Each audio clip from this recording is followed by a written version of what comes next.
everyone, welcome to my channel Campus Classroom. I am Khushboo, student of Delhi university. मेरी last video में मैंने आप लोगों को ये बताया था कि आप लोग आंसर जो है लिखते वक्त क्या क्या चीज़ें जो है फॉलो करें, जिससे आपको अच्छे खासे मार्क्स जो है वो मिल जाए, आप लोग अच्छे खासे मार्क्स स्कोर कर सके, पास हो जाए। अब मैं आप लोगों को ये और मैंने आप लोगों को कहा था कि मैं आप लोगों को सैम्पल आंसर्स जो है वो प्रोवाइड करूँगी, थ्योरी और प्रैक्टिकल दोनों के, ताकि आप लोगों को ये आइडिया लग सके कि एग्जैक्टली आप लोगों को आंसर लिखना किस तरह से है। ठीक है, तो इस वीडियो में मैं आप लोगों को फटाफट से जो है सैम्पल दिखा देती हूँ, क्योंकि बीकॉम प्रोग्राम के जो स्टूडेंट्स हैं सोल कल उनका पेपर है। आई होप अगर किसी को देखने की ज़रूरत हो तो वो लोग देख सकें। ठीक है, सिंपल है, आप लोगों के पास क्वेश्चन आया है, पहला क्वेश्चन आया है जिसमें 2 पार्ट्स दिए होता है। ठीक है, फर्स्ट ध्यान दो कि क्वेश्चन कितने मार्क्स का है। 18 मार्क्स का एक क्वेश्चन होता है, इतना पता है इक्वल मार्क्स होते हैं, यानी कि दोनों क्वेश्चन जो 9 मार्क्स के हैं। अब ये ध्यान देना है कि एग्जैक्टली क्वेश्चन में कितना टाइम जो बांटा गया। अगर इस क्वेश्चन में समझ लो कि जो what do you mean by international business है वो 3 मार्क्स का है और एक्सप्लेन वेरियस फैक्टर्स जो 6 मार्क्स का है। ठीक है, उसके अकॉर्डिंग इस ए पार्ट का आंसर कैसे दोगे, पहले तो अलग से लिख दो कि ए पार्ट जो है तो वो सॉल्व करने वाले हो क्वेश्चन नंबर डालकर। ठीक है, जो भी मेन चीज़ें हैं उसे हाईलाइट करो। अब तुम्हें पूछा गया what do you mean by international business, इससे पहले तो मीनिंग लिख दो कि सिंपल लैंग्वेज में इंटरनेशनल बिजनेस होता क्या है। ठीक है, देन उसकी डेफिनेशन कोई सी भी किसी भी एक इंसान की किसी भी एक उसकी दी हुई डेफिनेशन लिख दो। ठीक है, देन कुछ एक्स्ट्रा चीज़ें इंटरनेशनल बिजनेस के बारे में अपने अकॉर्डिंग लिख दो, फीचर्स लिख दो, इंपॉर्टेंस लिख दो, कंपोनेंट्स लिख दो। जैसे यहाँ ने लिखा है फ्लो चार्ट की हेल्प से लिखोगी तो तुम्हारा अलग से जो शो होगा। यहाँ जो मैंने PDF में तो मैंने ये किया है कि जो हाईलाइटेड है वो मैंने ब्लू से किया है और आंसर मैंने ब्लैक से किया है। बट तुम लोगों को पता है कि हम लोग नॉर्मली आंसर जो ब्लू से लिखता है हाईलाइट ब्लैक से करता है, तो आप लोग उस अकॉर्डिंग ही कीजिएगा। आंसर में मैंने जो जो हिस्सा बोल्ड किया है वो क्या है कि जैसे जो भी आंसर का मेन पार्ट है, जो कुछ भी डिफाइन कर रहा है, आप लोग उसे बोल्ड तो कर नहीं सकते पेपर में, तो आप जो आंसर अगर ब्लू पेन से लिखते हो तो उसे ब्लैक पेन से अंडरलाइन कर देना ताकि वो अलग से दिखे, टीचर को उस तरफ वो अट्रैक्ट करे आंसर में। ओके, फ्लो चार्ट्स बनाओगे और अट्रैक्टिव लगेगा आंसर लिखने की, इस तरह से बनाओ या सर्कल वे में बनाओ या किसी भी वे में, किसी भी तरह तरह की फ्लो चार्ट्स के आइडियाज़ होते हैं, आप लोगों की डिपेंड करता है आप लोग कौन सा आइडिया फॉलो करते हैं। ठीक है, देन फिर थे कि various factors influencing international business. ठीक है, अब वो तुमने लिख दिया हाईलाइट करके। ठीक है, उसका पार्ट। अब अगर ये 6 मार्क्स का है तो तुम 1 2 3 4 5 6, ठीक है, 6 तुमने जो है वो एक्सप्लेन कर दिए। कैसे, पहला तुमने लोगों ने लिया development of technology and communication, उसको अलग टॉपिक था, पॉइंट्स डालकर लिखा, हाईलाइट किया उसको। अब इसके अंदर जो टॉपिक ये development of technology and communication के अंदर जो मैंने पैराग्राफ लिखा है, मैंने पैराग्राफ में लिखा है, तुम चाहो तो इसको भी पॉइंट में लिख सकते हो, अलग बुलेट यूज़ करके उसको भी पॉइंट में लिख सकते हो। ठीक है, जो भी इंपॉर्टेंट हिस्सा है उसको बोल्ड कर दो। फिर अब नेक्स्ट पॉइंट डालो, नेक्स्ट पॉइंट लिखो, उसको अंडरलाइन करो ताकि वो अलग से दिखे थोड़ा सा, फिर बाकी चीज़ें लिखकर उसको अंडरलाइन कर दो। हो सके तो पेपर में 2-3 उस तरह के पेन ले जाना, टाइम बहुत होता है आप लोगों के पास, ये आप पर डिपेंड करता है आप लोग अपना टाइम किस तरह से जो है डिवाइड करते ना हो, तो शुरू में पहले ब्लैक और ब्लू का सिर्फ यूज़ करके फिर ब्लैक से मेन हेडिंग, ब्लू से आंसर लिख लेना। बाद में टाइम बचता है जब रीचेक करने वाली हो तो तब आपको जो मेन हिस्सा लगे उसे आप अंडरलाइन करो या बोल्ड करो, वो आपकी मर्जी है। ओके, फिर आपने किस तरह से कर लिया, ये 6 पॉइंट्स जो है उस तरह से अलग अलग करके आपने लिख दिए, उसको छोटे छोटे डिफाइन कर दिया। क्यों, अगर जो सेकंड पार्ट है मैंने क्या बोला वो 6 मार्क्स का है, तो 6 मार्क्स का आपने 6 पॉइंट लिखे। अगर आप उसको 2 लाइन में भी डिफाइन करते हो ना, वो 1 मार्क्स के लिए इनफ होता है। पहले तो आपने अगर पॉइंट को एक नाम दिया, जैसे यहाँ पे मैंने दिया रीजनल इंटीग्रेशन या फिर एमरजेंस ऑफ ग्लोबल इंस्टीट्यूशन, अगर आपने अपने पॉइंट को एक अलग नाम दे दिए तो आपको हाफ मार्क्स तो वहीं मिल जाता है। आप लोगों को बस हाफ मार्क्स के अकॉर्डिंग जो है एक्स्ट्रा वो लिखना होता है। ओके, देन सेकेंड पार्ट की बारी आई। सेकेंड पार्ट जो कम्प्लीटली 9 मार्क्स का है तुम्हारे पास। पहले क्या था, वो modes of various modes of जो एंट्री है वो एक्सप्लेन करना।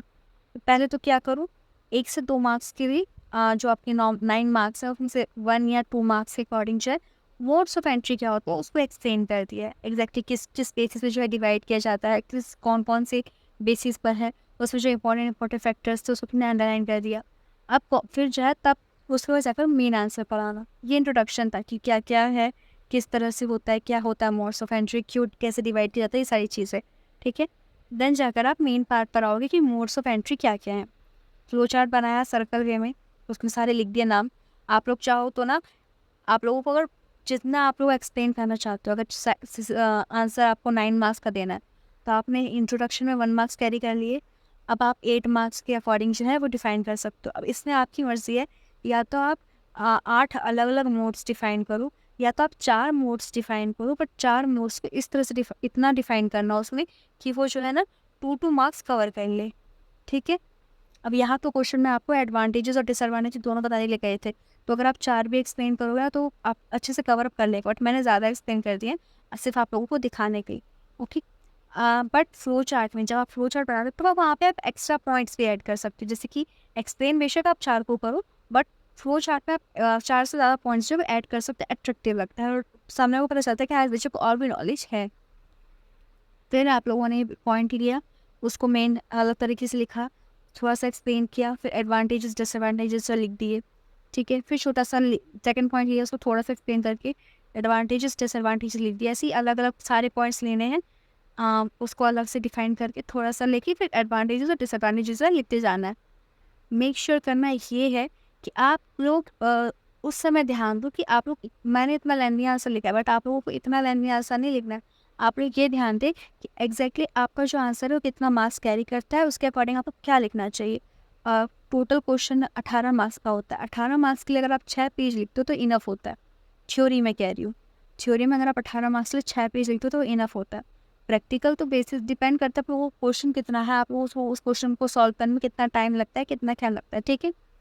फिर जैसे आपने आंसर लिखा, अब आंसर का अगर पेज लेफ्ट रह गया उस वाले पे तो छोड़ दो, नेक्स्ट पेज से नेक्स्ट आंसर जो स्टार्ट करो क्लियर कट।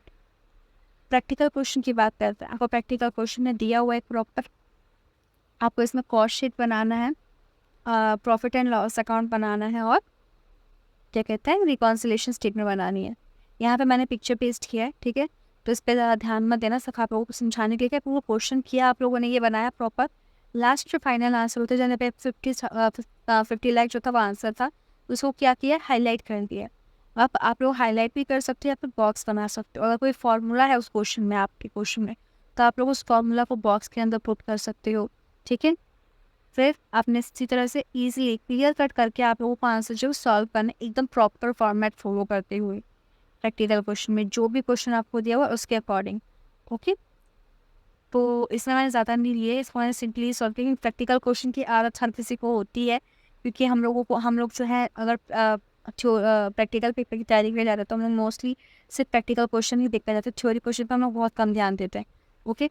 तो बस फोकस ये रखें कि आप जो भी आंसर लिखो क्लियर कट लिखो, अच्छे से लिखो।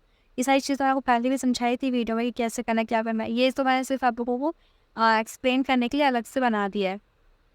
वैसे से ज़्यादातर स्टूडेंट्स को होगी नहीं, जिससे भी है वो भी देख सकता है, ठीक है। अब आपको जो आंसर लिख रहे हो यहाँ तो आप लोगों ने देखा है कि मैंने जो आंसर लिखा है वो वैसे ही क्वेश्चन वगैरह पे लेकर कम से कम 8 पेजेस तक गया, ठीक है। जबकि ये पोर्ट्रेट फॉर्म में है, ये जो PDF है, हम लोग जो आंसर लिखते हैं वो जो आपको आंसर शीट मिलती है वो लैंडस्केप फॉर्म में होती है, तो वो तो और ज़्यादा जो है स्पेस कवर अप करेगी, ओके। कुछ स्टूडेंट्स क्या करते हैं ना, साइड साइड में आंसर शीट को बहुत मोटा जो है मार्जिन दे देते हैं। ज़्यादा मोटा मार्जिन देने से पता है क्या होता है, टीचर को लगता है कि आप लोगों को आता नहीं है ज़्यादा। मार्जिन भले ही आप पतला, तो आंसर को थोड़ा बोल्ड बोल्ड लिखो, क्लियर लिखो, प्रॉपर लिखो, फ्लो चार्ट सारा के यूज़ करके लिखो, ताकि वो स्पेस जो है वो जो है स्पेस कवर अप करे। मार्जिन ना स्पेस कवर अप करे, आपका आंसर स्पेस कवर अप करेगा, तो टीचर को दिक्कत नहीं होती है, ठीक है। मेक श्योर कीजिएगा, इस बात का ध्यान रखना। तो इस वीडियो के लिए इतना ही था, ठीक है। मैं वैसे तो एंटरप्रेन्योरशिप वाले बच्चों का जो एग्ज़ाम है वो कल ही है। ट्राई करूँगी अगर आप लोगों के एग्ज़ाम से थोड़ी देर पहले भी कुछ इंपॉर्टेंट क्वेश्चंस आप लोगों को प्रोवाइड कर सकूँ तो, ठीक है। तो इस वीडियो के लिए इतना ही। Bye bye, have a nice day, take care and all the best everyone for your exams.